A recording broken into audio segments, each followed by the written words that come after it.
On this island, every morning is a celebration of life, a tribute to nature.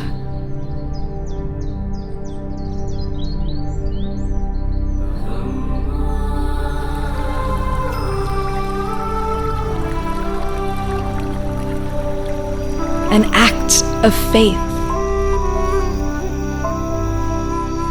a gift from the earth.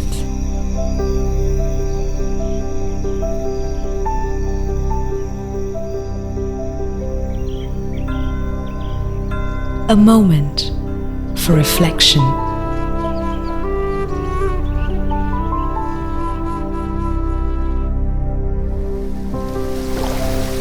A quest for balance and well-being.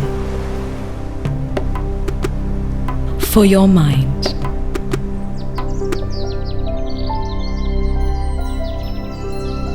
Your body and your soul.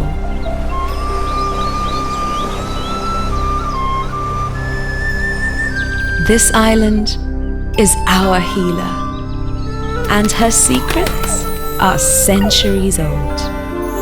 So pure, so natural, so Sri Lanka.